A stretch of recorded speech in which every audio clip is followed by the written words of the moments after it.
সামনে কালী পুজো, আর কালী পুজো মানে দিওয়ালি, আর দিওয়ালি মানেই বাজি পোড়ানো।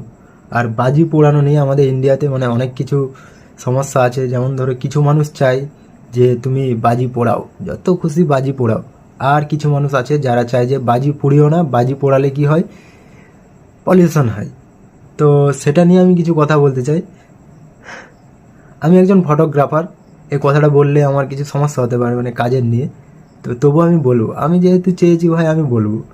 তো আমি একজন ফটোগ্রাফার, আমি ওয়েডিং ফটোগ্রাফার, ওয়েডিংয়ে মানে বিয়ে বাড়িতে ফটোশ্যুট করতে যাই। তো সেখানে গিয়ে বর যখন এন্ট্রি মারে না কোনো একটা বিয়ে বাড়িতে, সবাই হয়তো বাজি পোড়াতে পারে না। অন্য মানে যে যাদের টাকা আছে আর কি, তারা যেই বর এন্ট্রিতে যেই বাজিটা পোড়ায়, মোটামুটি 10,000, 20,000, 30,000, 40,000, 50,000, এটা মানে লেভেল থাকে একটা আর কি। টাকার মানে টাকার বাজি পোড়ায় তারা।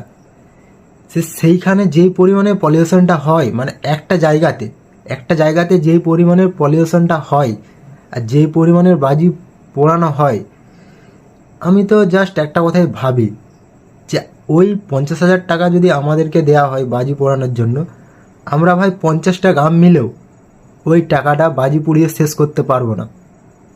মানে এতই কম লেভেলে আমরা বাজি পোড়ানো হয়, কিন্তু আমাদেরকে বলা হয় যে কালী পুজোর সময় বাজি পুড়িও না।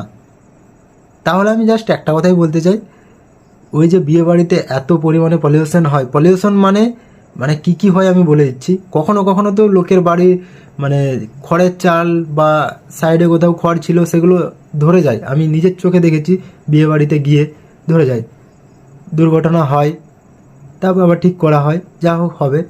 তো তখন কোনো অসুবিধা হয় না। আমি চাই যে যেহেতু এই কালী পুজোতে বাজি পোড়ানো নিয়ে অসুবিধা আছে, তাহলে ওইটাতেও বর যখন এন্ট্রি মারে তখন ওই প্রদীপ কিংবা মোমবাতি জ্বালিয়ে যদি মানে শেষ করা হয় তাহলে ভালো হয়।